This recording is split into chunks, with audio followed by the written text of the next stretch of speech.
conseguem me ouvir? Sim. Ok, eu vou pedir então para vocês deixarem fechados, e aí quando vocês precisarem falar comigo, ativo. Ah, professora linda! Oh, bem, Vamos por aqui, viu, teacher? bom que você está por aqui. Pessoal, só para vocês ficarem cientes, a aula está sendo gravada, tudo bem? Ok. Professorinha. Está por aí?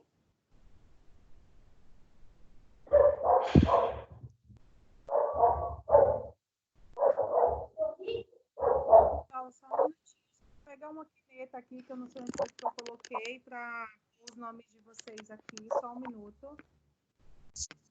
Professorinha. Certo? 21.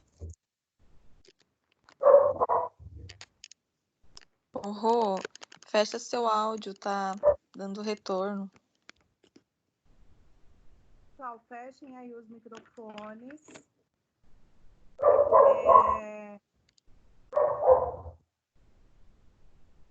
Pessoal, alguém está com o microfone aberto?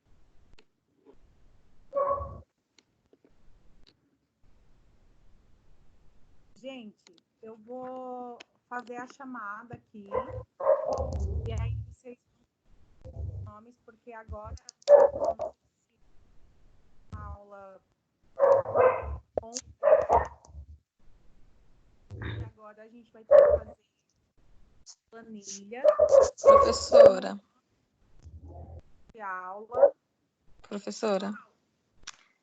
Com o microfone aberto. Com o fone aberto corta você, eu não consigo entender nada que você tá falando.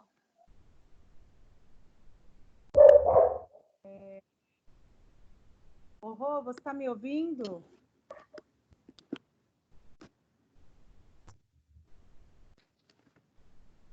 Rosângela, está me ouvindo?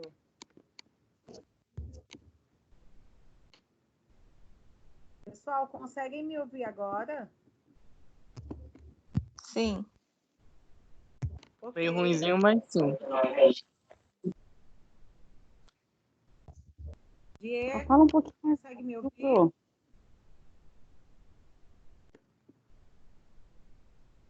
Pessoal, eu estou fazendo então a chamada aqui, estou escrevendo os nomes de quem eu estou vendo online. No final eu vou conferir de novo. Então, por enquanto, eu coloquei da Gisele, Patrícia, Diego, Rosângela e Karina. Mais alguém está por aí? Eu, professora Letícia. Letícia. Eu, Dircilei. Eu, Karina. Karina, eu já marquei aqui. Dircilei. A Dircilene eu já marquei também. Mais alguém, gente? No final eu faço outra chamada, tá? Eu acho que por aqui nosso acesso vai ficar mais fácil. Quem tiver com dificuldade para me ouvir, então põe o fone de ouvido, que aí eu fiz isso com a minha turma anterior, ficou mais fácil. Eu acho que vai ser mais fácil da gente se entender e da gente conversar por essa plataforma, que eu achei bem bacana. Eu sei que a gente vai sofrer um pouquinho em relação à internet. Algumas pessoas têm uma internet que trava um pouquinho, outras que não travam tanto. Então, a gente vai ter que ir se adequando a isso. E eu vou falando, e conforme forem surgindo as dúvidas, vocês podem me interromper, abrir o microfone, falar, perguntar. Só vou pedir para vocês fecharem depois, tá? Conseguiram entender isso que eu falei? Sim. Sim. Ok. Sim. Por que agora eu vou pegar os nomes de vocês, né? No final, né, dessa loucura que nós estamos aí, dessas aulas online, à distância, eu vou ter que entregar para a coordenadora, eu e todos os professores, uma planilha com os acessos dos alunos e a participação nas aulas online. Então, agora toda aula eu vou fazer a chamada e depois eu vou colocar os nomes de vocês, então, em uma planilha, tá bom? Então, tentem acessar, tentem participar para a gente ir tirando as dúvidas. As nossas aulas já são bem curtas, né? Não muda muito do que a gente já tinha combinado. Eu preciso que vocês estudem as matérias, que vocês leiam para que a gente dê seguimento. Agora que a gente está na 1.3, que fala sobre gestão, então eu vou abordar um pouco sobre gestão, porque eu acho que também a gente já falou bastante sobre central de material, acho que não ficou dúvida, né? E a gente vai entrar na parte da 2.1, então unidade 2, seção 2.1, pretendo entrar hoje rapidinho para a gente abordar, tá bom? Tudo bem até aqui? Sim. Pessoal, eu vou compartilhar minha tela com vocês. Vejam se vocês conseguem ver minha tela. Boa noite, professora. Boa noite, quem é? Camille. Oi, Camille. Vou pôr seu nome aqui Tá. na lista. Uhum. Vocês conseguem ver a matéria aí na tela de vocês? Sim. Sim. Dá pra ver direitinho. Ok. Então, Quem tá vendo essa aula, matéria, Diego? essa matéria que está aqui na tela de vocês é a mesma que está para vocês Ouvindo. lá no AVA. Pessoal, tudo bem? Sim. Ok. Então, a gente vai falar sobre gestão de enfermagem, né, da Central de Material e Esterilização. E eu dei um estudo de caso para vocês, com uma atividade que estava lá no ABA. Vocês chegaram a ver? Eu não vi. Também E eu não. entrei hoje no AVA. Eu também também não vi. Eu fiz. Eu vi hoje. Ah, que bom. Quem falou que fez? Karina. Karina. Tava em que sessão? Pessoal, então Eu- assim, ó, Não esse sei estudo de se caso- é essa mesmo. Falando da enfermeira Cristina? isso que fala que ela possui 3 conjuntos de equipamentos para videocirurgia. É Aí, no esse final, mesmo.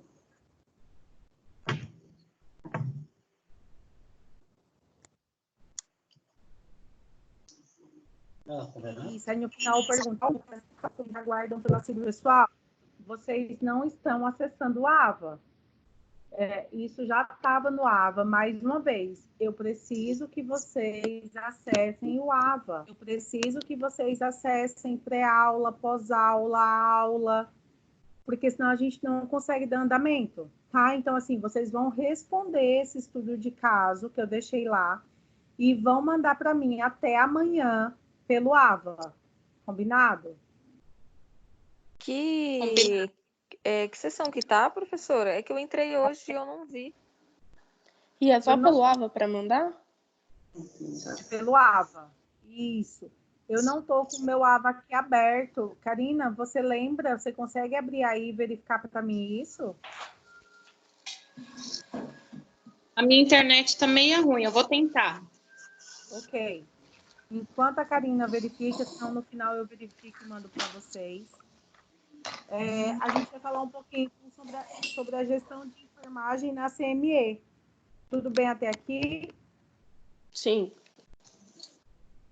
Então, a gente está aí na unidade 1, né? Central de Material e Esterilização. E nós estamos na seção 1.3, que é a gestão de enfermagem na Central de Material e Esterilização. Então, nós conversamos nas aulas anteriores, né? Falamos sobre o fluxo da CME, falamos o que faz o enfermeiro dentro da CME, e hoje a gente está falando do essencial de um enfermeiro, que é a gestão dentro da CME. Então, lembram quando eu falei para vocês que a Central de Material e Esterilização, ela é o coração do hospital? Sim. Sim. Sim. Ok.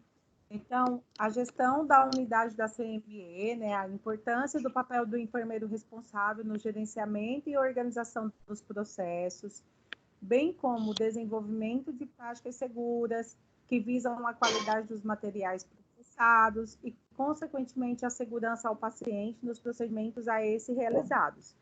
Então, lembram lá quando eu mostrei na nossa aula passada os testes que são feitos dentro da CME, na autoclave? Tudo isso são processos que vão garantir a segurança desses pacientes. Vocês lembram disso? Sim. Sim.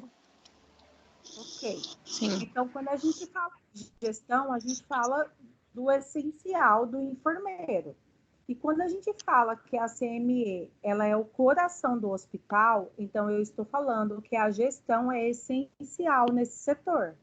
Se eu não tenho uma boa gestão, eu não vou conseguir dar fluxo rotativo nas cirurgias, eu não vou conseguir trabalhar com processos, com protocolos, dar um atendimento de qualidade, uma assistência segura para esse meu paciente. Então, para eu ter uma gestão dentro da CME, eu preciso ter atrelado todos esses tópicos. Tudo bem até aqui? Pessoal, microfone, por favor. Só abram na hora que vocês forem falar alguma coisa, senão vai ficar cortando a minha voz para os demais. E aí, falando então da padronização dos processos, né? Então, quando a gente fala de padronizar, a gente está falando o quê? Que qualquer pessoa que chegar dentro da CME vai saber desenvolver as atividades que são essenciais para que tenha um fluxo de cirurgias, um fluxo de segurança do paciente, um fluxo de qualidade. Então, quando eu padronizo a minha assistência, todas as pessoas vão fazer do mesmo jeito qualquer processo que esteja dentro daquele meu setor. Então, a padronização dos processos em CME permite o acompanhamento de todas as fases do reprocessamento dos artigos hospitalares e a rastreabilidade dos recursos materiais e humanos envolvidos. Então, eu tenho uma organização de processos dentro daquele setor. Ficou claro a padronização? Sim. Sim. Ok. Se alguém tiver dúvida, vai me falando e eu vou explicando, tá certo? Tá. Gente, então, dessa forma, o enfermeiro responsável pela CME deve estabelecer e definir a adequação das escalas de atividades diárias, a execução das tarefas e processos realizados, tem que buscar a organização de cada fase, definir critérios. E para isso a gente precisa o quê? De indicadores. Lembram quando eu falei numa aula nossa que se eu não tenho um indicador de qualidade, eu não consigo medir a eficiência daquele meu trabalho? Lembram disso? Uhum. Ok. Então, o enfermeiro da CME, ele tem que padronizar e definir indicadores. Então, como que eu faço isso? Então, por exemplo, eu vou definir um indicador de cirurgia segura dentro do centro cirúrgico, ou dentro lá da minha CME, eu quero um indicador de que aqueles meus materiais estão sendo realmente esterilizados da forma correta. Então, para isso, eu vou ter que medir. Então, o que eu vou fazer? Um indicador de cirurgias que depois de 30 dias eu liguei e eu não tenho complicações dessa cirurgia. Significa o quê? Que todo aquele meu material que foi estéril, que foi implantado dentro daquela pessoa, lembra quando eu falei das grandes caixas, né, que precisa fazer o BOIDIC, fazer o teste de esterilização corretamente, porque geralmente são materiais de implantes que ficam dentro dos pacientes. Lembram disso? Uhum, as caixas ortopédicas, né? Isso. Quem que tá falando comigo agora? Camille. Isso, Camille. Você lembra disso? Uhum. Lembro. Se eu não tenho indicadores para medir isso, como que eu vou saber, então, se isso está sendo feito da forma correta ou não? Né? Como que eu sei se aquele meu material que foi colocado dentro daquele meu paciente, ele estava realmente estéril ou não. E como que eu vou avaliar isso? Eu vou avaliar isso tendo, então, os meus indicadores de esterilização, indicadores de 30 dias após a cirurgia desse paciente. Eu tenho um problema dentro da CME com tempo de cirurgia. Então, por exemplo, eu não consigo ter uma rotatividade dentro da minha CME com cirurgias, porque eu tenho um problema com higienização de sala. Então, o que eu vou fazer? Eu vou organizar um processo e vou ver se isso melhorou. Como que vai ser? Vou melhorar o fluxo aqui dentro da minha CME. Então, a partir de agora, eu vou fazer um cálculo de mais ou menos quanto tempo que demora cada cirurgia e quanto tempo que demora para a higiene vir aqui. Vai ter uma cesariana. A cesariana demora em média 40 minutos. Um exemplo, tá? Demora em média 40 minutos. E eu preciso de mais meia hora para limpar a sala. Então, eu preciso de 1h20, mais ou menos, para fazer esse processo. Isso realmente está acontecendo? Eu vou medir tantos dias para ver se isso realmente está acontecendo.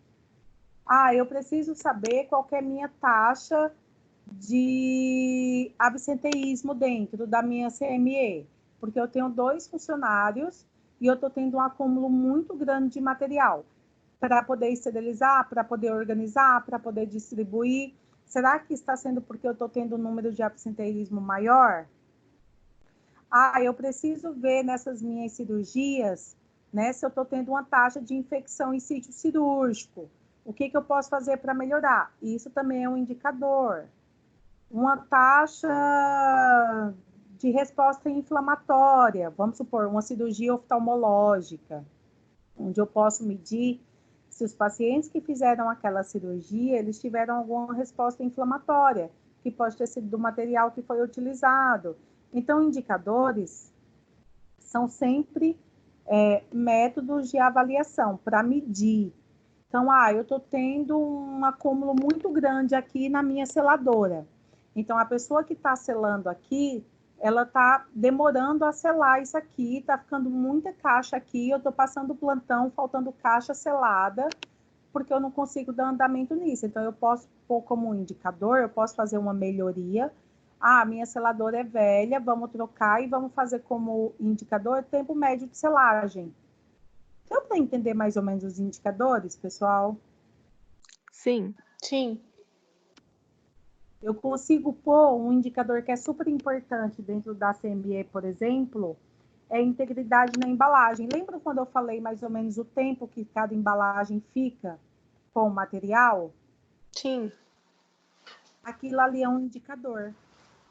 Eu consigo medir quanto tempo que aquelas embalagens estão aptas a ficar com aquele material. Quando eu faço uma mensuração de tempo de médio de esterilização de cada caixa, eu também tenho um indicador. E aí, quando eu tenho, vamos supor, eu tenho já padronizado que meu material demora em média 1h30 para ser esterilizado. Se aquele tempo está demorando, eu posso estar tendo algum problema na minha autoclave. E assim sucessivamente. Eu tenho N indicadores que eu posso desenvolver e que eu posso trabalhar dentro de uma CME, por exemplo, taxa de acidentes de trabalho ou número de acidentes de trabalho, o número de entregas de materiais, tanto externos quanto internos, e assim sucessivamente, índice de turnover, enfim, tá? Então, mas só para vocês entenderem que os indicadores de qualidade, eles são importantes medidores da eficiência do trabalho e produção dentro de uma equipe, dentro de um setor. Tudo bem até aqui? Sim. Ok. O que é importante vocês? Alguém quer fazer uma pergunta?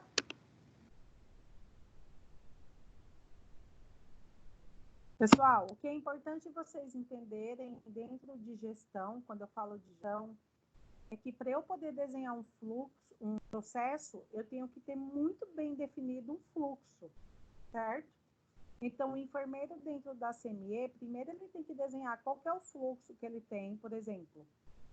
O pessoal vai lá buscar uma caixa para usar numa enfermaria. Como que é devolvido esse material? O material sai lá da ala, vai para o expurgo, no expurgo é feita a pré-lavagem, na pré-lavagem passa para a ultrassônica, da ultrassônica volta para a lavagem, da lavagem passa para a secagem, da secagem passa para preparar o material para a esterilização e assim sucessivamente. Então, primeiro eu tenho que ter um fluxo de produção, depois eu tenho que desenhar um processo. Estão conseguindo acompanhar isso? Sim. Ok.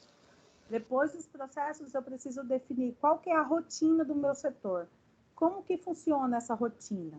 E aí sim, eu pego um indicador para avaliar todo esse meu fluxo, se realmente está sendo efetivo ou não. Tudo bem?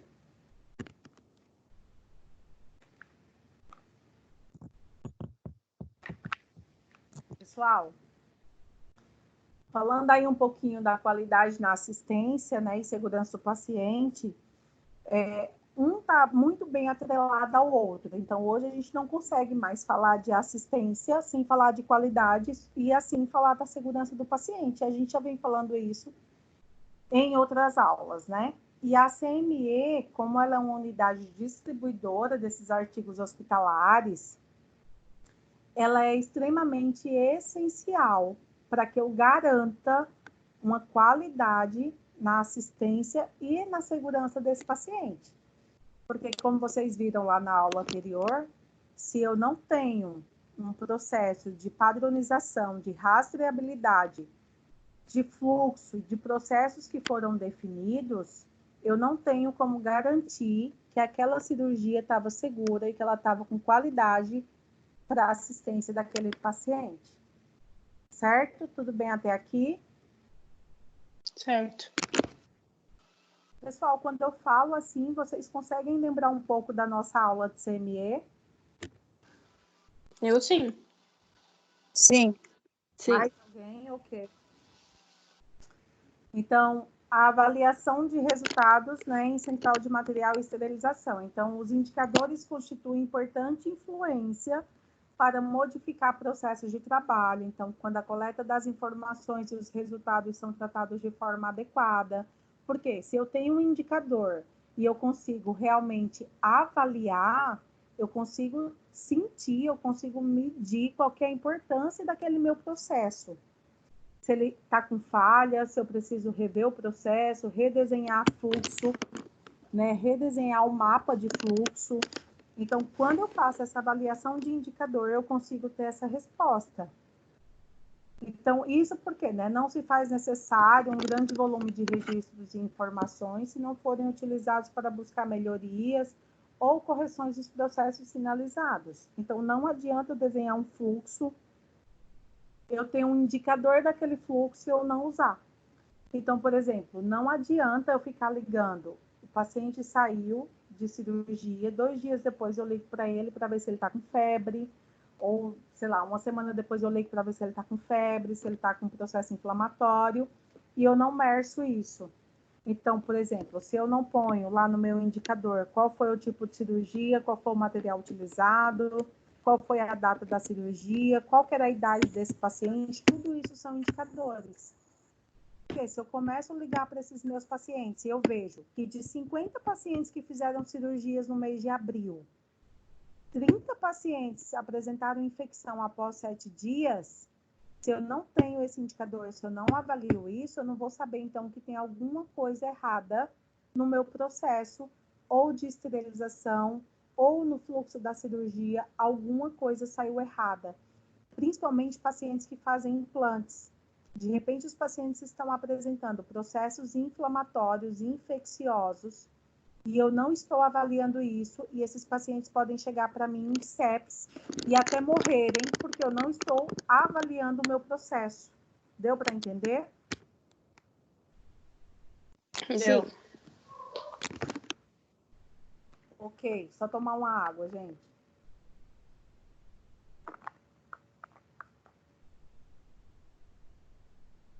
Bom, gente, aí, né, para que os indicadores sejam utilizados com a finalidade de avaliação dos resultados e adequação dos processos, eles devem ser analisados de forma crítica e com relação de causa e efeito entre os indicadores aplicados. Então, após isso, as tomadas de decisões devem ser baseadas nas análises realizadas para que seja estabelecido um planejamento estratégico na busca de adequações para as informações encontradas, que é exatamente esse exemplo que eu dei agora. Se eu tenho um indicador lá que é taxa de infecção pós-cirúrgico, eu levanto esses dados, eu vejo que está tendo um número de infecção e eu não volto para rever meu fluxo, eu não volto para adequar aquelas informações dentro dos resultados dos indicadores, então não tem por que eu ter um indicador, porque eu não estou fazendo nada com ele, eu não estou medindo nada com ele. E aí a gente fala um pouquinho da rastreabilidade, né, das fases do processamento dos artigos hospitalares. Lembram lá quando eu mostrei para vocês aqueles números que tinham nas etiquetinhas dos pacotes, lembram? Que era para rastrear aquele material, vocês lembram disso? Sim. Sim. Sim. Ok. Então, é através destes, né, que o enfermeiro responsável pelo CME pode determinar os indicadores que possibilitam não somente a avaliação dos resultados, mas também a utilização destes para correção e adequação de fases de processo. Vamos supor, dessas 30 cirurgias que apresentaram uma taxa de infecção uma semana após, né, o pós-cirúrgico, quando eu vou levantar o meu indicador, eu vejo que todas essas pessoas, elas utilizaram material. Professora, tá cortando. É que alguém ligou o microfone, gente. Tá dando para ouvir agora? Tá, mas você Tá. repete, porque eu perdi um pedacinho. Repito, sim. Quando eu falo de rastreabilidade, aí eu dei o exemplo, por exemplo, da cirurgia, né? Vamos supor que aqueles 30 pacientes que fizeram cirurgia no mês de março, que apresentaram um grau de infecção, né? Uma ação infecciosa. Quando eu levanto a rastreabilidade do material que foi utilizado, eu vejo o quê? Que todos eles foram esterilizados no mesmo dia, no mesmo teste de Boydin, na mesma autoclave. Isso leva a crer o quê? Que alguma coisa estava errada com aquele material. Então, o que eu vou fazer? Eu vou rastrear todo o material que eu tiver dentro da CME, dentro do meu arsenal, que foram colocados na autoclave naquele dia, que tem aquele mesmo número de rastreabilidade. Ou, por exemplo, eu descubro que aquele material daquela autoclave, daquele dia, que está com aquele número lá, uma paciente apresentou sepse por infecção do material e foi a óbito. O que eu faço? Eu reconvoco todas as pessoas que passaram por algum tipo de cirurgia naquele dia para avaliar se essa pessoa está bem, se ela não tem sinais e sintomas, ou eu ligo confirmando esses dados. Deu para entender? Sim. Sim. Patrícia, conseguiu ouvir agora? Sim, professora. Ok. Bom, gente, então, os indicadores para avaliação da produção e resultados na CME podem estar divididos de acordo com as fases do reprocessamento. Então, por exemplo, limpeza e desinfecção, rastreabilidade e controle de produtos químicos, controle de manutenção preventiva e corretiva dos equipamentos, conferência dos materiais contaminados recebidos. Então, eu mandei uma caixinha, né, para a enfermaria de pequena cirurgia, e tinham tantas pinças, tantas tesouras, né? E aí, quando esse material volta, ele volta com menos material, volta sem tesoura, que isso é muito comum acontecer. Volta, às vezes, sem a pinça dente de rato. E aí, como que eu vou saber se voltou com isso ou não? Eu tenho que ter um checklist de conferência desse material. Isso é um indicador. E esse indicador vai garantir para mim que essa minha caixa ela vai sair completa e que ela vai voltar completa também. Deu para entender? Sim. Sim. Sim. Ok. E aí, quando eu falo, então, do acondicionamento e do preparo, lembram quando eu mostrei os materiais para vocês? Que eu falei que tem que ter uma temperatura adequada para armazenar os materiais da CME, tem que ter um controle de invólucros, porque às vezes não tem uma pessoa específica para ficar lá no arsenal. Então, todo mundo vai lá, todo mundo põe a mão, derruba no chão. Lembram disso? Sim. Sim. Ok.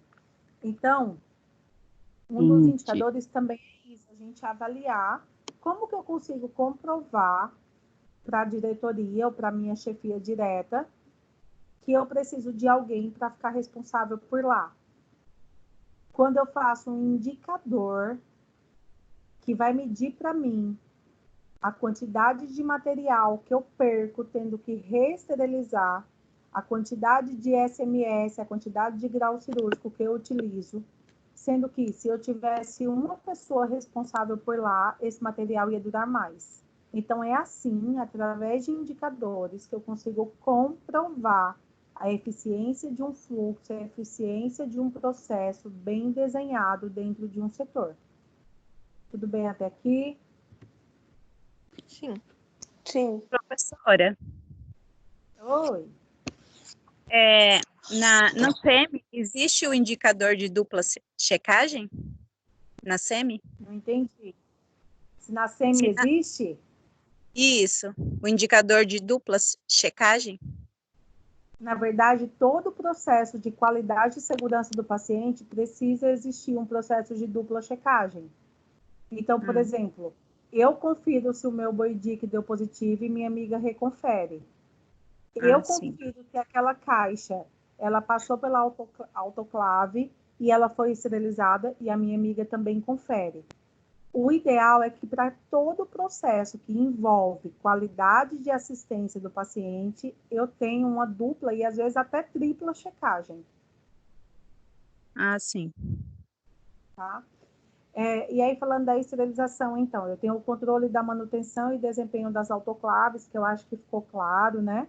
Os testes que são feitos, eu mandei as fotos para vocês, lembram? Acho que isso ficou claro, né? Ficou. Então, aí falando sobre o armazenamento e a distribuição, que também é o que eu falei, né? O estoque do material tem que estar muito bem armazenado, muito bem adequado, com a temperatura adequada, uma pessoa responsável por eles, para distribuição e para recebimento também desses materiais. Ô, professora, Oi. a temperatura é sempre no máximo 18 graus? Depende. Depende do tamanho da sala. Depende de onde que fica esse arsenal. Porque, por exemplo, lá no hospital, o nosso arsenal, ele fica coladinho com a sala de onde estão as autoclaves. Então, a temperatura lá dentro, ela é alta. Às vezes, se você colocar 16 graus, fica ótimo lá dentro. Em outros locais, dependendo de como é feito esse fluxo, esse mapeamento da CME, se você coloca em 18 graus, está ótimo. Se você coloca em 16, ele fica muito frio. Mas o ideal é que sejam 18 graus. Deu para entender? Obrigada. Deu sim, obrigada. De nada. Então, embora a central de material e esterilização ela seja responsável pelo fornecimento de materiais esterilizados ou desinfectados, algumas práticas assistenciais elas são necessárias para que esses artigos sejam processados para o centro cirúrgico de uma forma adequada e sejam entregues para o consumidor de uma forma ideal, de uma forma com qualidade essencial para a gente cuidar desse paciente. Então, para esse paciente fazer uma cirurgia, no pós-cirúrgico e assim sucessivamente. Então, se eu não gerencio esses materiais, esses instrumentais, eu não consigo também disponibilizar um recurso necessário para a produção dessas cirurgias, para a produção de uma adequação melhor na qualidade da assistência desse paciente. E aí eu acabo não tendo, então, um equilíbrio de estoque, de produção e gestão desses meus materiais. Então, por exemplo, se eu não tenho o conhecimento de quais são as principais cirurgias que eu faço lá, né, que tem, aliás, que eu faço não, né, que tem dentro do meu centro cirúrgico, e quais são os materiais mais necessários lá para fora, lá para as enfermarias. E eu esterilizo muito uma caixa de material que é pouco usada e deixo de esterilizar outra que é mais usada, vai dar tudo errado nesse fluxo. Então, a minha CME não vai conseguir atender toda aquela população externa e interna. Então, quem vai fazer o gerenciamento desse material precisa conhecer muito bem a unidade. Ela precisa ter todos os processos muito bem redefinidos, muito bem adequados, muito bem qualificados, para que ela consiga, né, junto com todas as equipes internas e externas do centro cirúrgico, ela consiga ter um gerenciamento total desses materiais. E aí ela consiga adequar o que é necessário para aquele dia de produção dentro da CME. Ficou claro isso? Sim. Sim. Ok. Então, esse slide só confirma, né, o que eu falei para vocês agora, né? Que o gerenciamento de materiais tem como principal objetivo fornecer recursos adequados à produção, com qualidade, em quantidade suficiente, em tempo satisfatório e ao menor custo possível. Então, por exemplo, a enfermeira do centro cirúrgico fala para mim que amanhã a gente vai ter 20 cirurgias, ou sei lá, 40 cirurgias. Eu preciso saber quais são essas cirurgias e se eu tenho esse material. Porque, vamos supor que eu tenho uma cirurgia de quadril logo de manhã. Então, eu sei que é uma caixa grande, que eu preciso fazer o boidique, lembram disso? Então, eu preciso, hoje, já deixar esse material pronto para amanhã. Para que amanhã, quando for o horário da cirurgia, lá às 7 horas da manhã, esteja tudo pronto para esse paciente. O que a gente tem que pensar, gente? Que o enfermeiro de CME, ele tem um campo muito grande de atenção, porque além dos nossos clientes internos, dentro do centro cirúrgico, nós temos os nossos clientes externos, porém dentro do hospital, e aí eu me refiro às enfermarias, aos materiais que vêm de fora, e eu tenho aquela pessoa que eu atendo, que é o principal, que é o meu paciente. Então, imagina para esse paciente que ele ficou em jejum, a família inteira se preparou para a cirurgia dele, né? Todo um trabalho psicológico. No dia da cirurgia dele, a cirurgia ser cancelada porque não tinha material esterilizado. Vocês conseguem imaginar essa situação?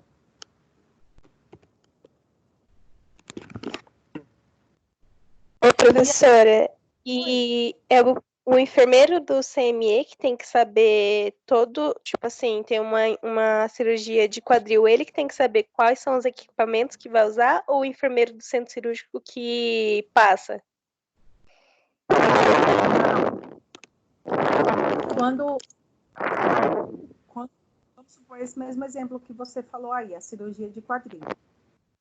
Quem vai pedir o material para essa cirurgia é o médico. Então, o médico, geralmente 15 dias antes ou uma semana antes, aí depende do material que vai ser comprado. Vamos supor que é uma cirurgia do SUS ou uma cirurgia de convênio. Ele vai lá no administrativo, lembra quando eu dei a primeira aula de CME, que eu falei sobre o administrativo, a pessoa da OPME? Então, ele vai lá e faz a requisição de todo o material que vai precisar na cirurgia dele. Aí, vamos supor que o material chega hoje, a cirurgia dele é amanhã. O que eu vou fazer? Eu só vou conferir o material de acordo com o que ele solicitou de compra. Então, quem conhece esse material é o enfermeiro de CME, é bastante instrumental. Deu para entender? Entendi. Ok. Aí aqui a gente fala um pouquinho sobre o equilíbrio, né, entre produção e o estoque. E aí a gente pode até trabalhar com um sistema de Kanban. Depois vocês deem uma pesquisadinha sobre isso. É um sistema japonês de qualidade bem legal, que dá para a gente trabalhar com ele. Aí a gente evita estoque, evita perda de material vencido. e a gente consegue ter um controle. As caixas de pequena cirurgia já estão aqui na minha faixinha amarela. Eu sei, então, que ela não pode chegar na minha faixinha vermelha, porque aí vai faltar material, então eu já vou esterilizar. E aí é um meio de indicador visual. Eu consigo controlar a quantidade de material sem estocar em excesso. Deu para entender?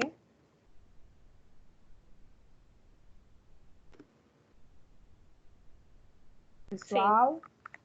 Deu. Ok, deem uma pesquisadinha depois sobre Kanban, tá? Até para vocês aplicarem no trabalho de vocês, é bem legal, tá? Bom, aí a gente tem uma legislação, né?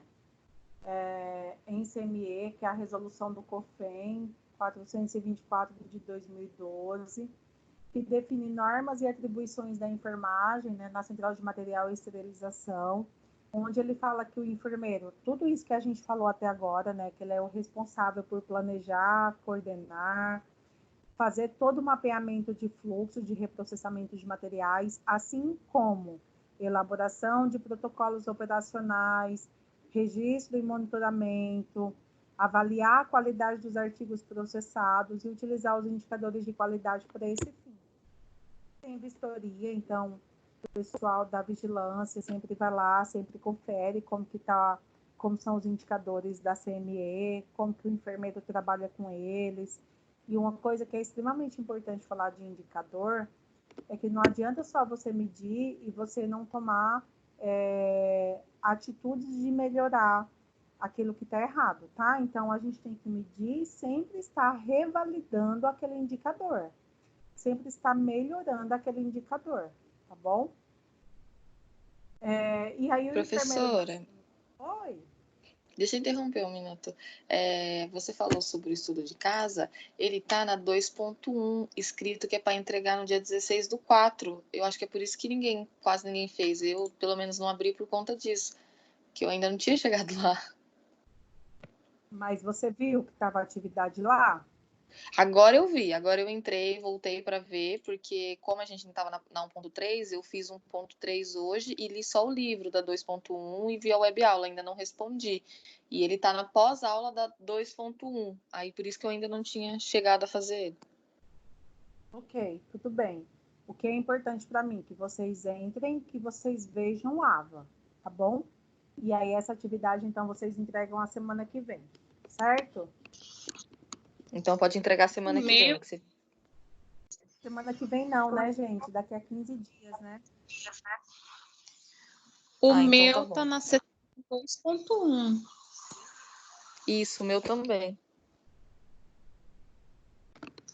Então, vocês entregam no dia 16, tá bom? Combinado. Ok, obrigada, Paty.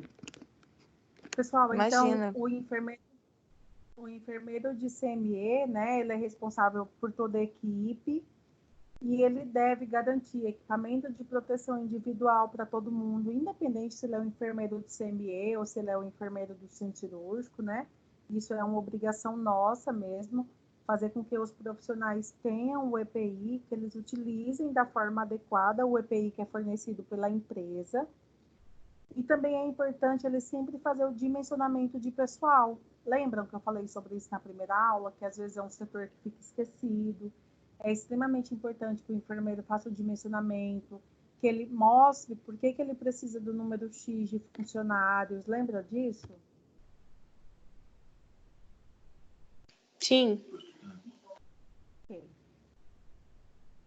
Deixa eu ver aqui alguns pontos mais importantes. Aí tem algumas resoluções aí que vocês depois podem pesquisar em particular, que fala sobre os materiais que não podem ser reprocessados ou que podem ser reprocessados apenas uma vez, tá? Que vai depender muito qual é o tipo de cirurgia, qual é o tipo de atendimento que você tem dentro da instituição. Aqui também fala de outra resolução. Essa daqui é bem interessante, que é a resolução 156, que eu acho que eu até falei ela na primeira aula nossa, que ela fala sobre o registro, rotulagem e reprocessamento de produtos médicos. E o que ela faz? Ela estabelece requisitos em relação aos produtos médicos com reprocessamento proibido e os que são passíveis de reprocessamento. Por que é importante a gente saber disso? Porque às vezes o médico ele compra um material, vou dar um exemplo de fibra ótica. Às vezes ele faz a cirurgia com a fibra ótica e dependendo como essa fibra ótica ela passa pelo processo de desinfecção, ela acaba estragando, principalmente se você põe ela no glutaral. Se você põe ela no glutaral, ela cria biofilme, ela não deixa, né, os produtos realmente penetrarem e tirar todos os micro-organismos dali. E ela não pode, depois que ela é colocada no glutaral, ela não pode ir para o ácido paracético, que é o melhor, na verdade, para tipo de... E eu estar reprocessando esse material porque ele estraga, né, ele danifica, existe um risco maior para o paciente. E às vezes o médico desconhece isso e o material fica indo lá para esterilizar, para desinfectar. Então, é importante o enfermeiro de CME, ele saber, de acordo com as resoluções, o que eu posso ter de reprocessamento e o que eu não posso ter de reprocessamento, tá? Porque ele pode, né, esse seu material eu não tenho como isso aqui na resolução tal, do dia tal. Então, ou a gente muda os materiais que nós temos, ou eu não consigo reprocessar. Se eu consigo reprocessar, quantas vezes eu consigo? Gente. Pessoal, conseguiu entender? Para mim deu uma travadinha no final. Sim. Travou um pouquinho. Ficou um pouco meio cortada a Sim. última. Então, vocês entenderam até a parte que eu falei da resolução, que é importante o enfermeiro ele saber qual tipo de material que pode ser reprocessado, qual que não pode, qual que é o produto melhor para que isso aconteça. Então, beleza. Então, tá. Então, mais Essa parte importante. eu entendi, não. Se puder repetir. Diego, não entendi. Sábado, 2h30 da tarde. Terra da Gente. Pessoal, então desliguem agora os microfones, por favor. Pessoal, então, a gente não pode falar de CME ou de qualquer outro assunto hospitalar sem falar de segurança do paciente. Então, a segurança do paciente veio com a NR 36 de 2013 aqui no Brasil. E ela veio realmente para realinhar processos de qualidade no cuidado. Então, a segurança do paciente é uma aliança mundial e a gente tem 6 metas internacionais. Por que foi criada uma aliança mundial de segurança do paciente? Porque a gente perdia muito paciente por falha na assistência. E aí começou, né, pelos países europeus, que aí eles começaram a perder muito dinheiro com isso e muita vida.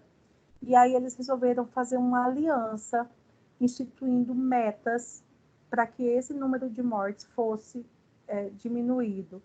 Porque quando começaram a avaliar o número de eventos adversos desses pacientes, eles começaram a entender que a maioria desses casos em que levava, às vezes, o paciente a óbito eram casos que poderiam ter sido evitados. Então, é triste você imaginar que é mais seguro você viajar num avião do que você entrar no hospital. E aí, falando, por exemplo, de centro cirúrgico, o paciente que entra para operar a perna direita e opera a perna esquerda por uma falha na assistência. E para isso foi instituído o quê? O checklist de cirurgia segura dentro do centro cirúrgico, que a gente vai falar um pouquinho mais para frente sobre isso, tá? Então, o tema de segurança do paciente, ele surge com ênfase na relação entre a qualidade no cuidado e a segurança, né? Sendo que este binômio está, entre outros aspectos, relacionados aos casos de infecção adquirida em ambiente hospitalar. Então, nosso objetivo com a segurança do paciente dentro da CME é fazer com que haja um controle de infecção que esse controle de infecção seja tão eficaz ao ponto de não ter nenhum caso dentro das minhas cirurgias. Deu para entender isso, gente? Deu.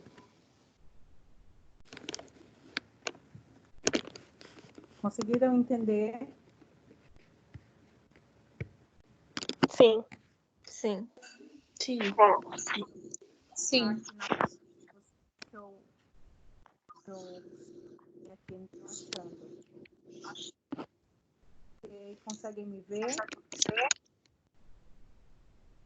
Sim. Sim. Sim. A questão então ficou clara para vocês.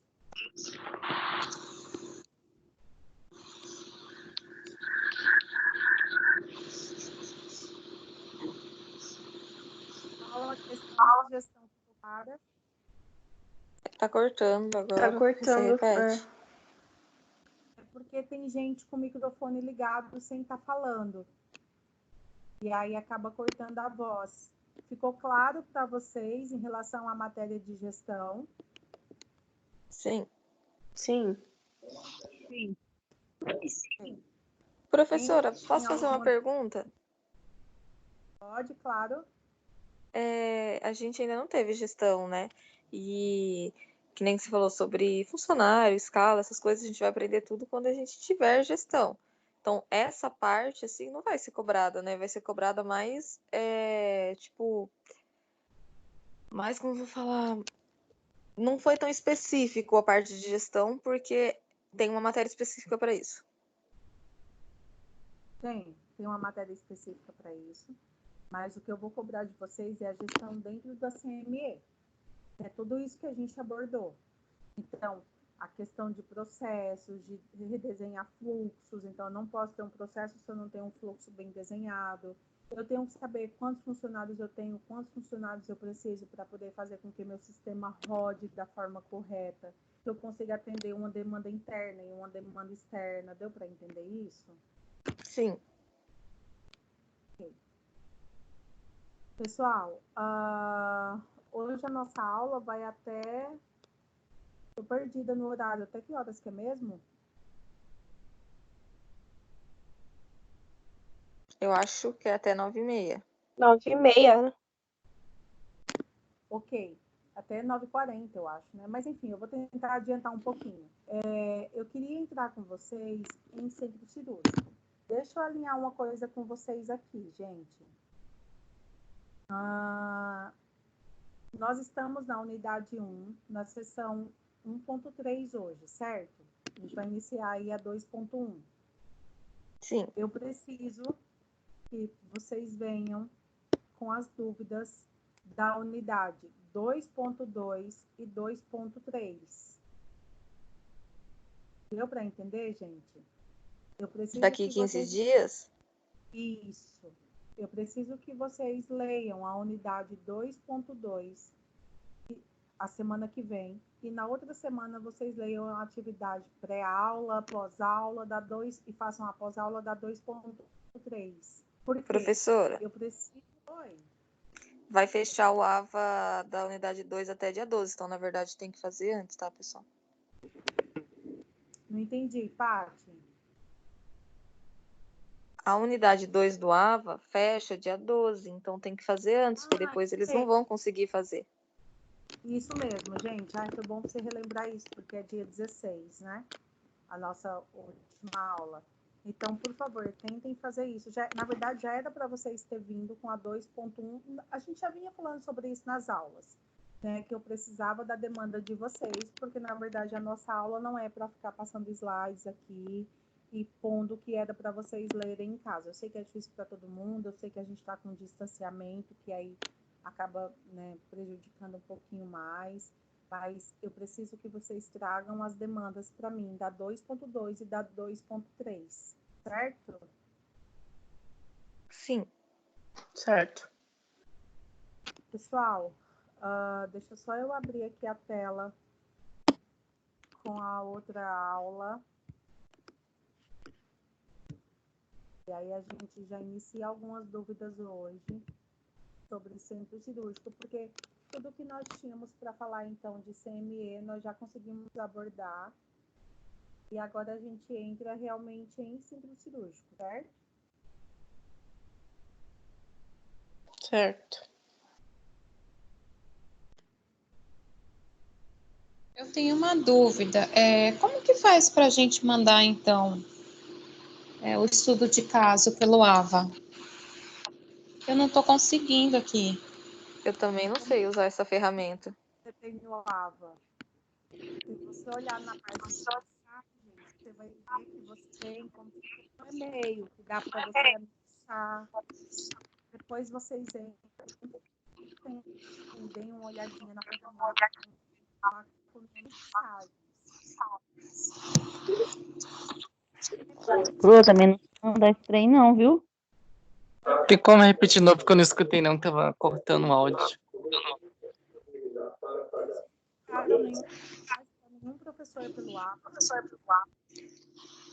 Tá cortando porque tem gente aberto o fone, eu não consigo ouvir o que você tá falando. Pessoal, por favor, fechem os microfones. Vocês conseguem ver minha tela? Eu tô vendo você, a tela não. Uhum. Vou compartilhar aqui de novo.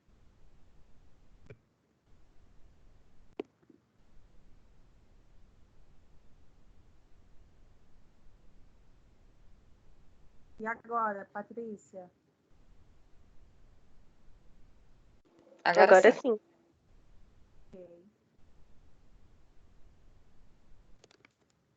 Gente, em relação ao AVA, deem uma olhadinha depois na ferramenta de vocês, tá? Tem uma parte lá que é de e-mail, parece um e-mail mesmo para a gente se comunicar. Vocês nunca mandaram nenhuma atividade pelo AVA? Não, a gente tá mandando por e-mail. Não. Até então. Tá, manda pelo AVA, tá bom? É que a minha tela, eu acredito que a minha ferramenta, eu acredito que é diferente da de vocês. Ô, professora Eliane, tem um lugar no AVA, quer dizer, eu já enviei algum trabalho para o AVA, mas tem um local lá onde a gente clica que dá para enviar, mas esse estudo de caso não tem, eu não vi esse local lá para clicar e enviar. Não, mas não é no estudo de caso mesmo, não. Você tem que abrir a ferramenta e você anexa como um documento. Professora, Oi. eu abri agora aqui meu AVA para ver. Quando você abre, explicar para o pessoal, porque eu tô com ele aberto. Quando você abre o AVA, do ladinho, ali onde a gente avalia a aula de professor, tem lá em cima minhas mensagens. Aí você clica, tem um monte de mensagem que eu nem sabia que existia, que eu nunca li. Aí tem no cantinho nova mensagem, e daí ele vai abrir assunto, mensagem, anexo. Eu acredito que seja aqui. E adicionar destinatário. Aí tem escrito disciplina, papel, que aí vai ter, ó, enfermagem centro cirúrgico. Aí eu posso mandar para o professor e dá para escrever o nome do professor. Eu acho que é desse jeito. Eu nunca mandei, mas acho que é assim. É isso mesmo, Paty. É isso mesmo. Já mandou? Ah, o meu eu consegui já. Ok. Depois vocês dão uma olhadinha, aí vocês se comunicam pelo grupo. Então, eu vou pedir para vocês fecharem os microfones agora. Pessoal, eu estou vendo aqui no grupo que a Letícia mandou várias coisas, né? Lê, muito obrigada. Isso ajuda bastante as aulas. E, Pauliane, você está por aí? Você, o Johnny, propôs os nomes de vocês? Tô aqui sim, professora.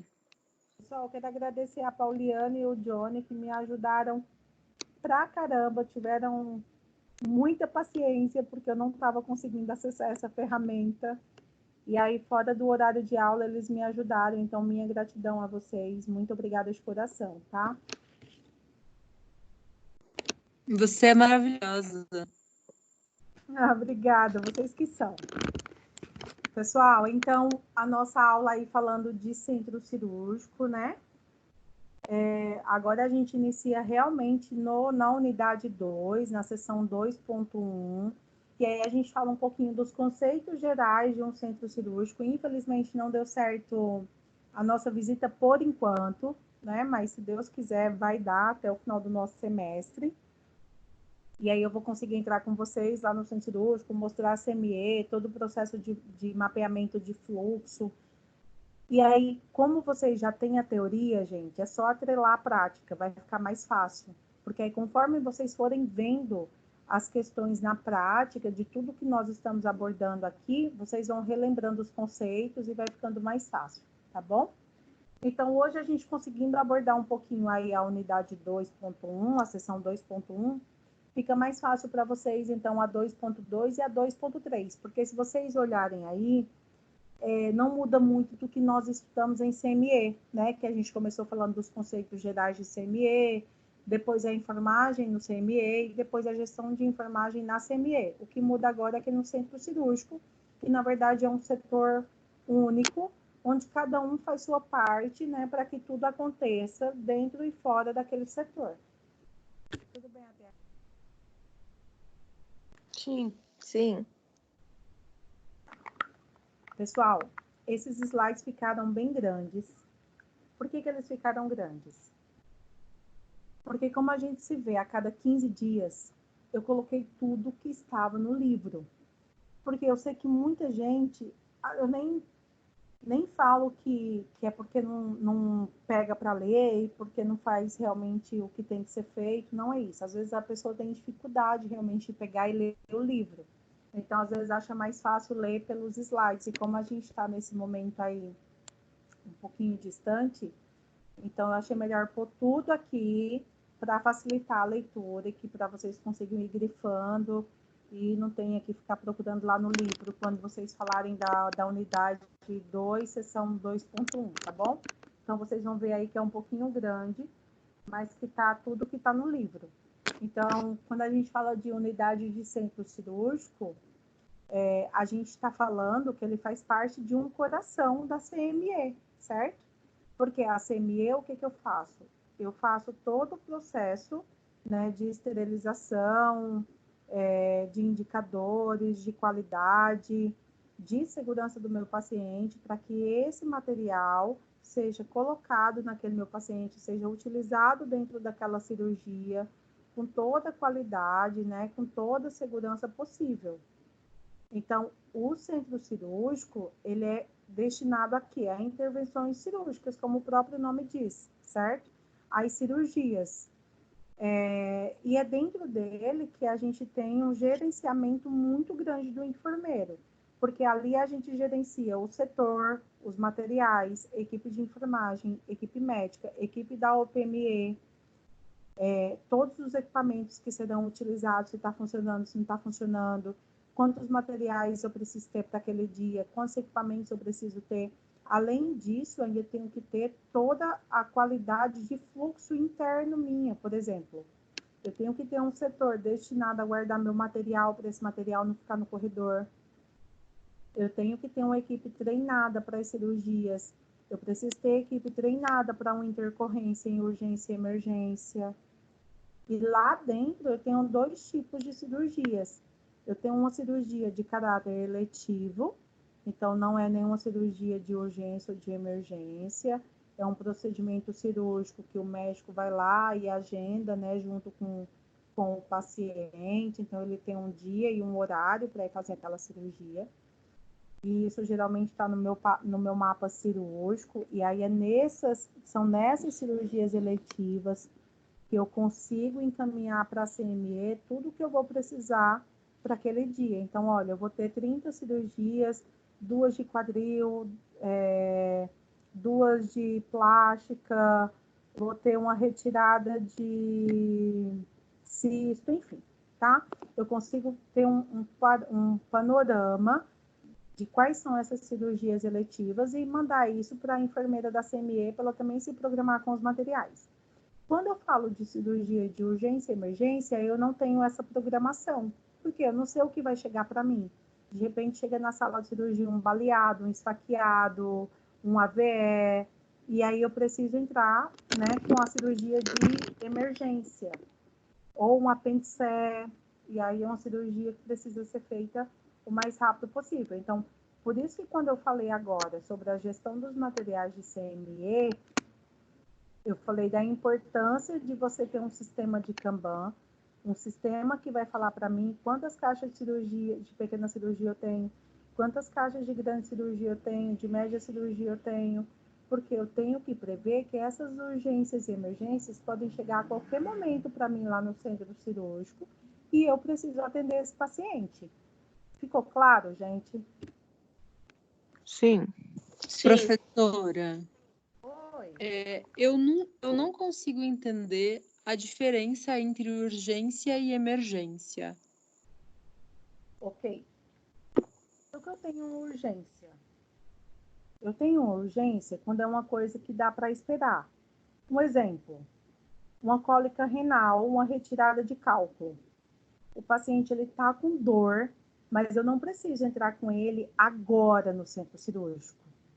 Sendo que eu tenho uma emergência. Uma emergência, chegou um baleado lá na sala de emergência e ou eu faço a cirurgia dele agora ou ele vai morrer. Então, essa é a diferença entre urgência e emergência. A urgência, eu consigo esperar um pouco.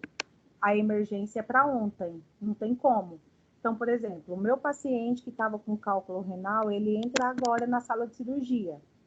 Ele está com bastante dor, ele foi no hospital já sem aguentar nem andar, né, reclamando de bastante dor. Só que ele está tomando Tramal e eu estou conseguindo controlar um pouco a dor dele. Eu ia entrar com ele para a sala de cirurgia quando chegou um baleado na sala de emergência. O que é mais emergente fazer? O baleado. Entendeu o baleado? Isso mesmo. Deu para entender, Pauliana, a diferença entre urgência e emergência? Sim, claramente. Obrigada. Imagina. Pessoal, então, quais são as principais finalidades, né, dentro do centro cirúrgico? É proporcionar as intervenções cirúrgicas sempre com segurança, sempre garantindo a integridade do paciente, fornecer subsídios e informações para pesquisa e aprimoramento técnico-científico, principalmente quando a gente fala de hospital-escola, oferecer um campo de estágio para aperfeiçoamento e aprendizagem de novos profissionais da área da saúde. Aí a gente entra com toda a equipe multi, né? A gente entra com médico, com fisioterapeuta, com enfermagem, e assim sucessivamente. E o que a gente não pode esquecer é que a estrutura física desse centro cirúrgico, ele precisa estar de acordo com a ANR, que estabelece quais são, dentro daquele meu espaço físico, quantas salas cirúrgicas eu posso ter, como que essa sala cirúrgica precisa ser montada, como que tem que ser os cantos dessas salas, como que precisam ser as paredes dessas salas, porque precisa ser todo um material lavável, né, uma estrutura que forneça para mim um sistema adequado e seguro para fazer a cirurgia desse paciente. Então, aí, o que a gente tem? A gente tem as áreas não restritas. E o que são? São aqueles espaços de circulação livre, então, como os vestiários, o corredor de entrada, a sala de espera. Então, só para vocês conseguirem imaginar junto comigo o que seria uma área não restrita, eu vou desenhar mais ou menos para vocês como que é a área não restrita lá do hospital do AOC, do centro cirúrgico. Então, imaginem que vocês estão descendo por uma escada no subsolo do centro cirúrgico. Vocês vão descer essa escada, vão pegar um corredor e vão entrar em uma salinha, né? O centro cirúrgico está em cima e vocês estão no subsolo. E quando vocês entram nessa sala, vocês têm um vestiário feminino, um vestiário masculino, e vocês têm uma copa logo depois, né, na sala da frente, vocês têm uma copa. Vocês vão trocar de roupa lá no vestiário, vocês vão pôr a roupa privativa, vocês vão sair do vestiário, vocês, antes de chegar na copa, vocês vão ter uma cesta que vai ter touca e vai ter máscara, vocês vão pôr os EPIs, vocês vão descer um degrau, vocês vão estar na copa e vocês vão subir uma escada para poder entrar no centro cirúrgico. Esses espaços são espaços de circulação livres para as pessoas do centro cirúrgico. Diferente, por exemplo, quando eu falo de uma área livre, eu falo de uma recepção hospitalar. Deu para entender, mais ou menos? Sim. Deu. Ok. E aí, quando eu falo, então, de áreas semi-restritas, né? Que é aquelas em que é permitida a circulação tanto do pessoal quanto de equipamentos, desde que não causem prejuízo às rotinas e ao controle e manutenção da asepsia, né? Que são as guardas de material, parte administrativa, parte de copa.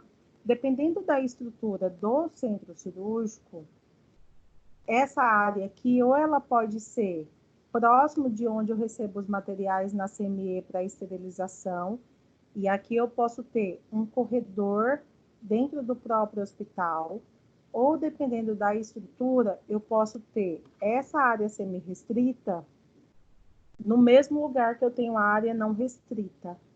Então, quando eu falei aqui da área não restrita, que eu falei para vocês do vestiário, do corredor de entrada, em seguida eu não falei da copa?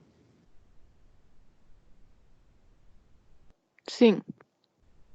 Ok. Quando eu falo, então, dessa área semi-restrita, logo aqui embaixo eu tenho um exemplo aqui, em algum lugar aqui que eu estou enxergando, achei, de copa, setor administrativo. Nesse corredor que eu falei para vocês descerem a escada, passarem no corredor, entrarem em uma portinha e à direita vocês terem um vestiário e à esquerda vocês terem uma copa, nesse mesmo corredor que vocês descem a escada e já estão no corredor, vocês têm uma sala com o pessoal da OPME, que são as pessoas administrativas que são responsáveis pela compra e pelo recebimento dos materiais para cirurgia. É lá também que elas conseguem receber os materiais que chegam e ficam armazenados lá para o dia da cirurgia, antes para a esterilização. Então, fica tudo lá. Por exemplo, vai ter um exame, uma cirurgia que precisa de grampeador. Esse grampeador geralmente vai estar lá, nessa área administrativa. O enfermeiro vai descer, vai pegar essa caixa de grampeador, dependendo do qual que é o convênio, se é SUS, se é algum convênio privado, e vai levar para esterilizar. Eu tenho essa área e essa guarda de material dentro de um setor de centro cirúrgico, porém é um local que não atrapalha a rotina das minhas cirurgias. Ele faz parte, né, do meu setor, mas ele não atrapalha a rotina que eu preciso ter todos os dias de cirurgia. Pelo contrário, ele me auxilia na minha rotina cirúrgica. Deu para entender isso, gente? Sim. Professora, dentro da sala de cirurgia, eu sei que quando eu vejo um hamper, eu coloco ali a roupa de cama suja. Eu sei que quando eu vejo um lixo branco, eu coloco o infectante. Aonde que a gente coloca o material que está contaminado? Existe uma identificação para isso? Desse material que vai ser reprocessado? Vocês vão ver quando vocês forem fazer a visita, que sempre dentro da sala de cirurgia, e aí eu não lembro se é nessa matéria ou se é na próxima, eu tenho uma equipe, se eu não me engano é nessa. E aí eu tenho o cirurgião, eu tenho o auxiliar de cirurgia, eu tenho o anestesista, auxiliar de anestesia, a enfermeira, a circulante e a instrumentadora cirúrgica. Então ela tem uma mesa, onde antes da cirurgia todos os materiais que ela vai precisar para a cirurgia junto com o médico estarão dispostos nessa mesa. E conforme vai usando, do lado na mesa, ela divide entre a área limpa e a área suja. E ela vai deixando essas pinças, essas caixas lá. Quando acaba a cirurgia, e também a gente tem as mesas auxiliares, as mesas de maio. Então, quando acaba a cirurgia, a gente pega todo o material que foi usado ou que não foi usado, e ele precisa ir para reprocessamento. Porque uma vez que ele foi utilizado, ele foi aberto na cirurgia, mesmo que ele não tenha tido contato direto com o meu paciente, mas ele estava na cirurgia e ele foi aberto, ele precisa ser reprocessado de novo. Então, fica tudo dentro da sala de cirurgia mesmo. Quando acaba a cirurgia, quem faz toda essa conferência de materiais Quem organiza todas essas pinças, todas essas caixas é o circulante de sala. Deu para entender? Sim. Ok. E aí a gente tem as áreas restritas, que é a área onde há uma limitação de circulação tanto de pessoas quanto de equipamentos e materiais, para diminuir o quê? A incidência de infecção, que aí é o corredor interno. Aí eu já estou falando, lembram aquela escada que eu comentei, que você sai da copa, sobe a escada já paramentado, e aí você está dentro do centro cirúrgico? Ali que é o corredor interno. É o corredor que leva você para as salas operatórias, que leva você para as pias, para a degermação das mãos. É o corredor que leva você para o arsenal da CME. Então, é a estrutura interna, é aquele quadrado dentro realmente onde vai acontecer as cirurgias. Lá, a gente tem que diminuir o máximo o número de pessoas. Deu para entender, gente? Sim. Professora, é autorizado entrar com o celular nas áreas restritas? O celular, ele é comprovado que ele é o objeto que mais leva infecção para a assistência. Então, o ideal é que você não tenha celular, nem no centro cirúrgico, nem em enfermarias, nem em lugar nenhum, dentro do momento em que você está trabalhando. A gente sabe que isso não acontece, né? Que isso não é uma realidade, porque as pessoas acabam utilizando. Mas que as pessoas evitem fazer isso. Então, não é para ter celular nessas áreas restritas, não é para ter celular nas áreas semi-restritas, e se de repente você desce por uma área não restrita e você está no momento, né? Estou trocando de roupa, ou vim ver aqui algum material, tudo bem. Mas dentro das áreas restritas, evitar ao máximo o uso do celular. Não pode. Principalmente, isso aí eu acho que nem necessário falar, porque isso é muito óbvio, mas na sala operatória, né, depois que você faz a degermação das mãos, é inadmissível o uso do celular. Ficou claro? Sim, mas infelizmente a gente vê isso acontecendo, né? Sim, infelizmente, né? Mas não era para ser, porque é o objeto que mais leva infecção para assistência. Bom, gente, e aí falando da localização da unidade, né? Então, ela deve seguir orientação das NRs, das RDCs. Então, o centro cirúrgico deve estar muito bem localizado e ele deve ficar num lugar estratégico, ou seja, ele tem que ficar num lugar próximo às principais unidades. E aí a gente tem isso quando é um hospital muito bem estruturado. A gente vai inaugurar o hospital agora, a gente vai desenhar um hospital, né, uma planta, e vamos fazer tudo de acordo com o que a lei realmente pede. Porque aí esse centro cirúrgico ele tem que ficar próximo às unidades de pronto-socorro, de terapia intensiva. Para quê? Para que facilite o transporte desse paciente, que a gente tenha um espaço menor como fala? De locomoção desse paciente, para que ele não fique circulando no meio de outras pessoas que de repente foram lá para fazer um exame, que foram lá para fazer uma visita. É um lugar que tem que ter um curso livre, um trânsito livre, longe de outros acessos.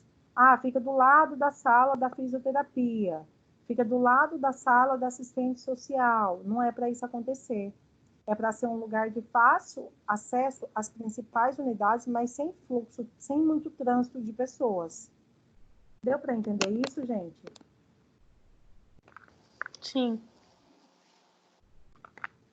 Nossa, professora, a do AOC dá de cara com a recepção. Com a recepção e com o serviço social. É que a nossa estrutura é uma estrutura muito antiga, né?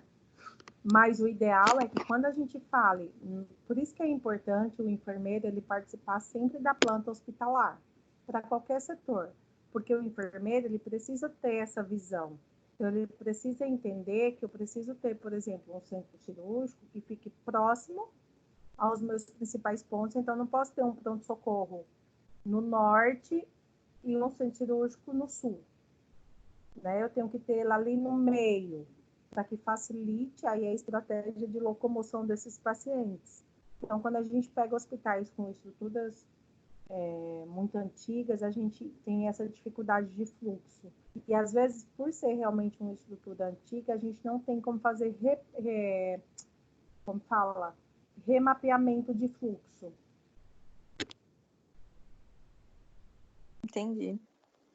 Pessoal, então, quando a gente fala, né, que a estrutura física de um centro cirúrgico ela tem que estar adequada de acordo com o que pede as normativas, a gente tem que lembrar dessas dificuldades que a gente tem. A gente tem que lembrar que nem sempre a gente vai ter o que realmente é o adequado, realmente seria o melhor para aquela assistência, mas é o que a gente tem que fazer da melhor forma possível, garantindo para aquele paciente uma qualidade na assistência, uma segurança, que aquele paciente que vai chegar para aquele meu setor de centro cirúrgico, ele transite o mínimo possível por outros setores, com contato com outros pacientes, com outras pessoas, né? E aí, falando então das principais áreas, a gente tem a área de recepção do paciente, que ela é destinada à recepção e transferência do paciente. Então, ela deve dispor de espaço para recebimento de maca, de forma que não haja prejuízo à circulação e risco ao paciente. Então, quando esse paciente ele chega lá no centro cirúrgico, né, essa porta que ele entra é uma porta diferente da porta dos outros funcionários.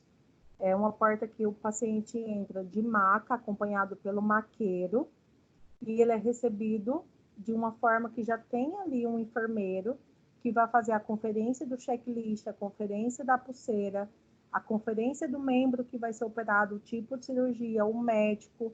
Então, eu já tenho uma pré-checagem de tudo que vai ser feito naquele paciente. E aí eu tenho a parte dos lavabos ou áreas de degermação das mãos, que é uma área extremamente importante. É a área onde a gente faz o quê? A higienização das mãos de forma asséptica, de forma cirúrgica. Então, a gente, né, quem vai participar da cirurgia, lava as mãos com clorexidina, né, tem que ser com as escovinhas, tem uma pia, que o ideal é que o acionamento dela seja com o pé, ou seja, aquele sensor que você põe a mão na frente e ele já aciona, para que você não tenha contato em abrir e fechar a torneira. Eu acho que é isso, de lavabos. Tem a escovinha que já fica lá com a solução degermante para você fazer toda a higienização. Claro, você não pode ter nenhum adorno, você já precisa estar com a roupa privativa, porque você já está lá dentro, sem adorno, sem uso do celular. Precisa fazer a higienização das mãos corretamente, porque depois que você sair dali, você não pode tocar mais em nada. Deu para entender, gente, até aqui? No dia que a gente for, eu vou deixar vocês lavarem as mãos lá para vocês entenderem. Tudo bem até aqui, Tá bom. gente? Sim. Sim. Alguém aí ia falar que não entendeu? Parece que alguém ia falar que não entendeu ou não? Tá tudo certo?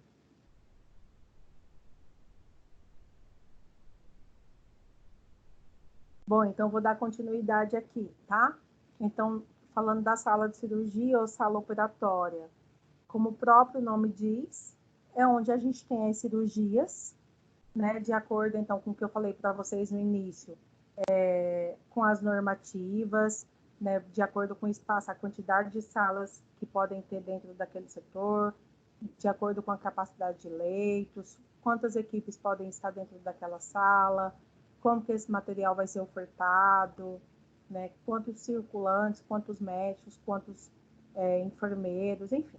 Tudo que eu tenho que ter de acordo com o tamanho do meu hospital e de acordo com o tamanho do meu centro cirúrgico, certo? Então, aqui ele fala uma nota, ó, que está preconizado 2 salas para cada 50 leitos não especializados ou a cada 15 leitos cirúrgicos, Geralmente os hospitais eles se subdividem, né, assim, em alas cirúrgicas, alas clínicas, e aí de acordo com o hospital ele é dividido, de acordo com a quantidade de pacientes que ele recebe e com a característica desse paciente, e aí é determinado então o número de leitos necessários para aquele hospital. Se a gente acessar a RDC de centro cirúrgico, vocês vão ver que lá eles falam certinho qual que tem que ser o tamanho das portas, o tamanho das salas, o que tem que ter lá dentro, quantas pessoas podem ter movimentação lá dentro. Por quê? O que a gente tem que pensar, gente? Principalmente quando a gente fala de hospital-escola. Quanto mais movimentação desnecessária dentro daquela sala, mais risco de infecção eu vou ter. Então, o que era muito comum antigamente? Você passava no centro cirúrgico, no corredor, as salas estavam com as portas abertas, porque tinha gente conversando lá do lado de fora, muitas vezes até sem usar máscara, e a gente tinha um risco de infecção muito maior. Então, as portas devem permanecer fechadas durante todo o ato cirúrgico. Todas as pessoas precisam estar paramentadas de forma adequada, com o uso de máscara. Evitar ficar falando, então a gente, né, quem já passou por alguma cirurgia já deve ter passado por isso. Às vezes você está operando lá, o pessoal está falando da festa que vai final de semana, da casa que está financiada, fulano que falou mal de cicrano, porque quanto mais a gente fala, né, mais perdigoto a gente elimina, e por mais que a gente esteja de máscara, a gente pode molhar essa máscara e a gente pode contaminar o ambiente. Então, falar realmente o que é necessário. Deu para entender, gente, até aqui? Sim. Sim. Ok. E aí, falando da sala de medicamentos e material médico hospitalar, ou farmácia satélite, né? As farmácias satélites, elas foram feitas para ajudar e minimizar o tempo de ficar buscando materiais na farmácia central. Então, é estocado uma quantidade de materiais específicos para aquele setor e dispensado de acordo com a necessidade. Então, o farmacêutico é responsável por essa farmácia. Então, geralmente, a gente tem uma farmácia central, onde ficam todos os materiais de todo o hospital, medicamentos, etc. E a gente tem uma farmácia satélite, quando a gente tem coisas específicas para aquele setor, que são necessárias para aquele setor e são dispensados de acordo, né, com o consumo, com a prescrição, de acordo com a cirurgia. E aí a gente tem a sala de espera para acompanhantes e familiares, que ela deve ser provida de poltronas e sanitários. Lá no AOC, por exemplo, a gente não tem essa sala de espera, então o paciente ele acaba esperando na recepção central, que é onde o centro cirúrgico fica, bem na frente, né, da recepção central. Mas o ideal é que a gente, como eu falei lá atrás, né, o centro cirúrgico ele seja uma área específica do hospital e que a gente tenha essa questão da sala de espera, porque o acompanhante ele está lá, ele não sabe o que está acontecendo, então ele fica nervoso. Às vezes, se ele está num lugar que não é exatamente para isso, tem um monte de gente falando outras coisas, gente para fazer exame do pezinho, gente que veio visitar ciclano. Então, isso acaba causando um estresse também para o acompanhante, para os familiares. Até aqui, gente? Sim. Sim. A sala de armazenamento, é o que eu falei lá atrás também, né? Que o enfermeiro ele precisa ter a gestão também desses materiais, essa guarda de equipamentos, para que isso também não fique no meio do corredor, que as pessoas passem com maca, acabem danificando esses equipamentos. Geralmente são equipamentos caros, dependendo da equipe cirúrgica, às vezes é utilizado mais de 1 a 2 vezes no dia. Então, que não prejudique o fluxo, a circulação interna, né, que não desarrume também a sua sala, que dê uma sensação de limpeza na sua sala, porque se você tem um monte de coisa nos corredores, né, a gente tem um processo que fica estranho, um fluxo estranho, uma coisa desorganizada. Então, isso também tem que incomodar o gestor de enfermagem. Ele tem que olhar o ambiente, ele tem que enxergar o ambiente como facilitador para a operacionalização. Então, ele tem que olhar para aquele local e entender que aquele local é adequado para desenvolver as atividades necessárias com qualidade e segurança para o paciente dele.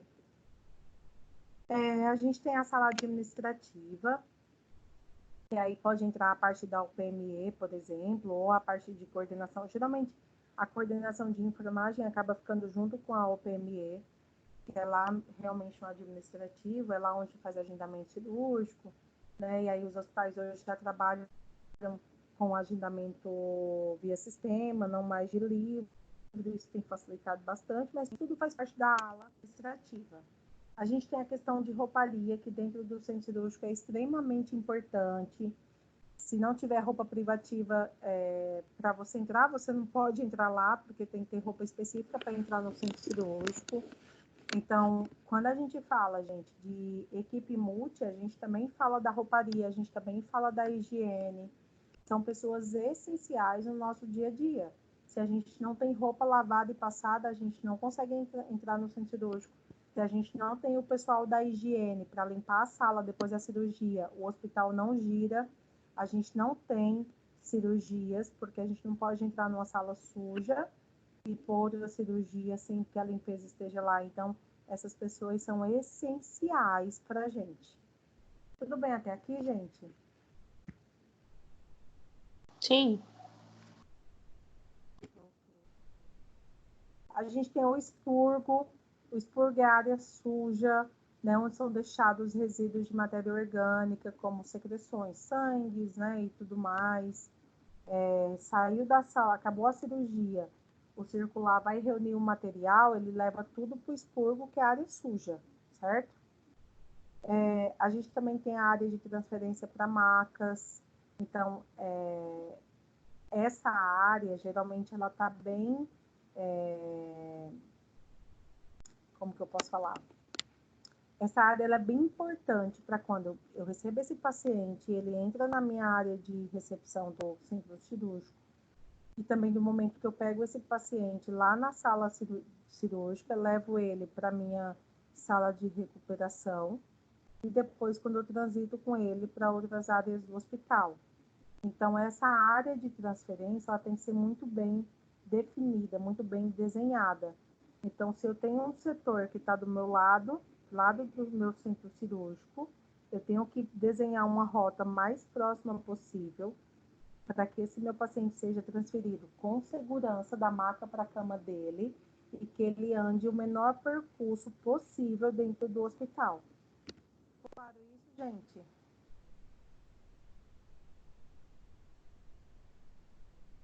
Pessoal?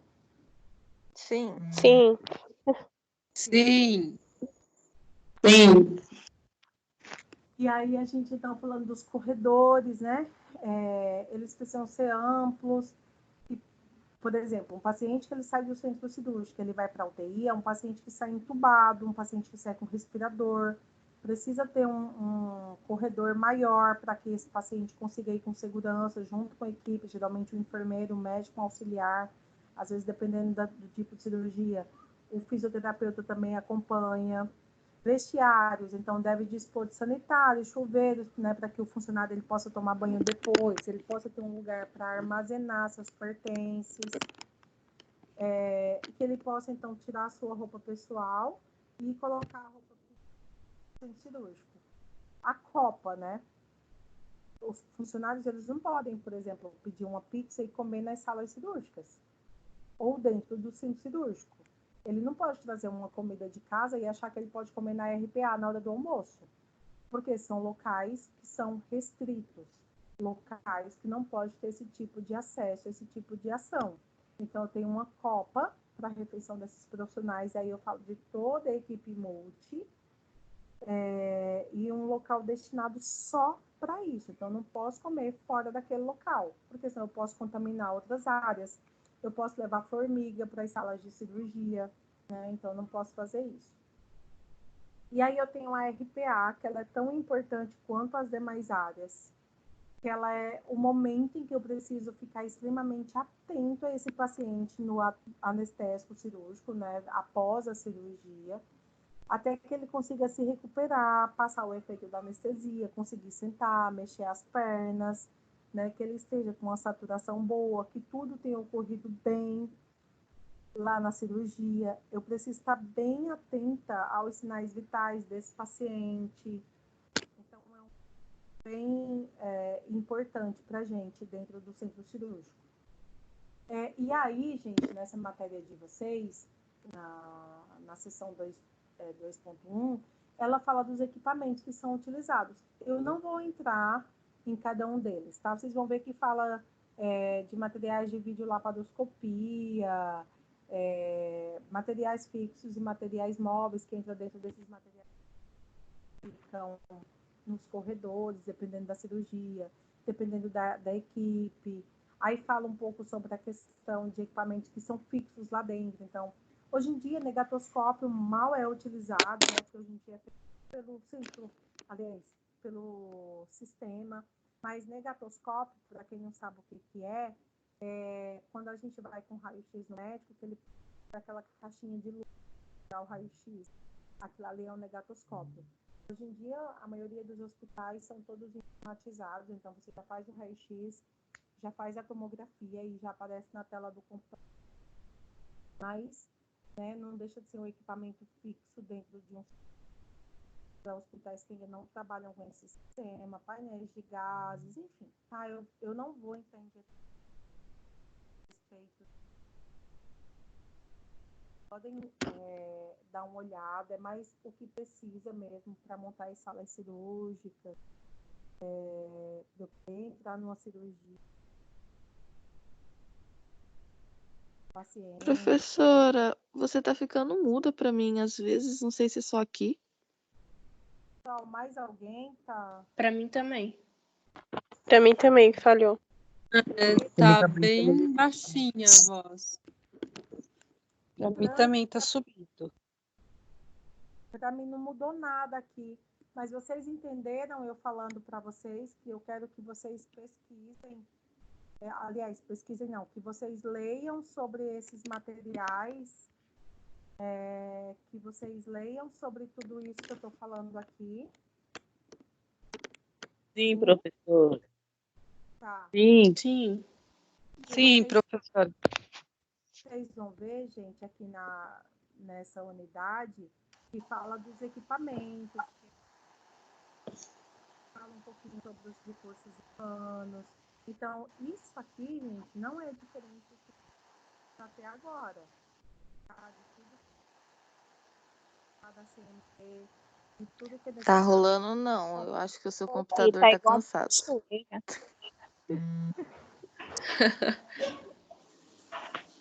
Agora mesmo não saiu a voz. Não saiu? Estranho, para mim tá tudo normal. Vocês conseguem me ouvir? Agora sim. Vocês ouviram Professora, toda vez que você toca no dispositivo que está sendo captado a tua voz, dá interferência para gente. Toda vez que movimenta o dispositivo por onde está captando a tua voz. Entendi. Eu tenho que ficar tipo estátua. Você não, o aparelho sim. Gente, mas tudo bem, a gente vai se adequando aí a essa nova tecnologia das nossas aulas. Vocês conseguiram entender o que eu falei para vocês acabarem de ler a matéria? Porque agora é mais específico sobre gestão de pessoas. Então, quais são as equipes que eu tenho dentro do centro cirúrgico, as pessoas que trabalham dentro de uma cirurgia, quais são os equipamentos fixos e equipamentos móveis.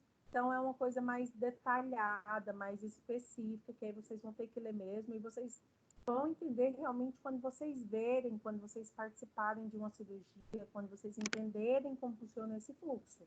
Ficou claro isso? Ficou, Sim. professora. Sim.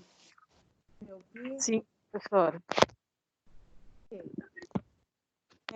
Gente, Pauliana, eu vou pedir, por favor, para você cobrar a sala. Na verdade, a palavra nem é cobrar, é você lembrar a sala em relação ao que eles precisam fazer para daqui a 15 dias. Que é trazer para mim a demanda da seção 2.2 e 2.3.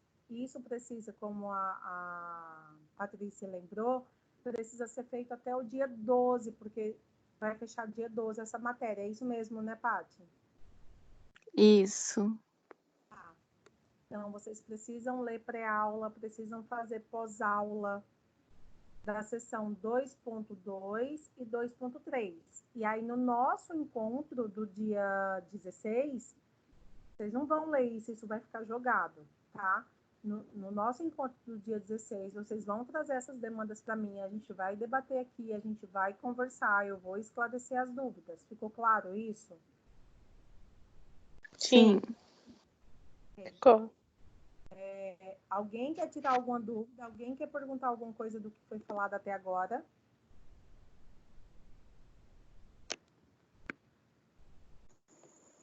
Professora, dentro desse desenho arquitetônico pelo qual nós passamos agora no centro cirúrgico, eu senti falta de uma área de descanso para a equipe. De verdade, assim, com aquelas caminhas, sabe?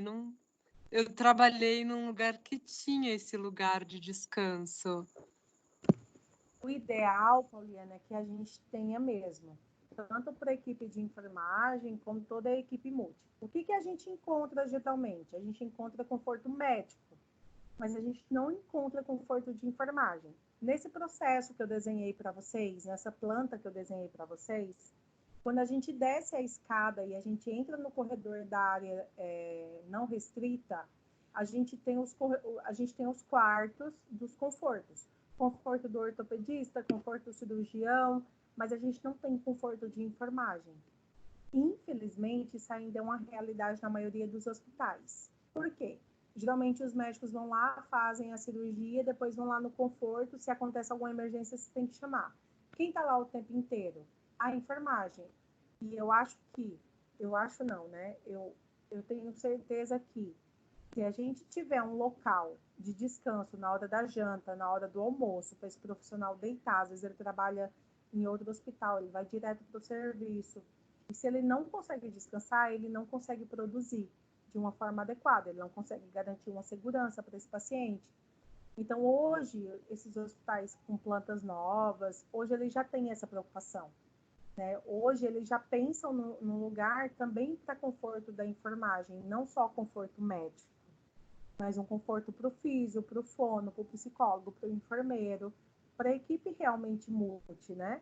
Para que todo mundo consiga trabalhar com uma forma de qualidade melhor, porque é muito cansativo, são 12 horas, ou às vezes 6 horas, mas são 6 horas muitas vezes puxadas, e você já vem cansado de casa, já vem cansado de outro emprego, e você realmente precisa, e foi bem legal isso que você falou agora, porque realmente isso é muito necessário. Mais alguém, gente?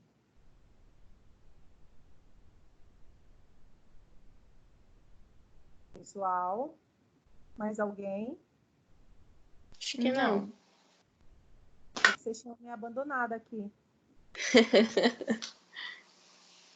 Pessoal, então, eu vou me desligar, então, agora. Nós temos o grupo, qualquer coisa, é só mandar mensagem pelo AVA. Aproveitem, verifiquem o AVA de vocês. Eu quero que as atividades sejam encaminhadas por lá. E aí eu vou respondendo conforme eu for corrigindo. Daqui a 15 dias, então, a gente volta a se ver para tirar as dúvidas da unidade 2.2 e 2.3, né, da sessão 2.2 e 2.3. Leiam as questões, anotem as dúvidas. A Patrícia faz bastante isso e é legal porque aí você não esquece. Anotem as dúvidas para que no dia da aula seja muito claro para vocês, para a gente poder esclarecer. Tá bom, gente? Ok, professora, obrigada. Tá bom, professora, obrigada. Obrigada Com a Deus, vocês. pro. Então, boa noite para vocês. Muito obrigada. Boa noite. Deixa eu refazer a chamada rapidinho. Eu tenho aqui, ó, a Gisele, Patrícia, Diego, Rosângela, Karina, Letícia, Vitória, Priscilene, Camille, Pauliane, Eliane.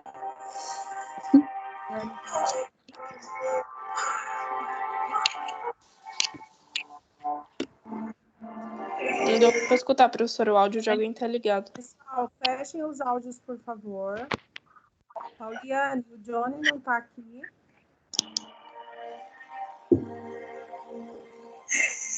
É, professora. Acho que não. Johnny.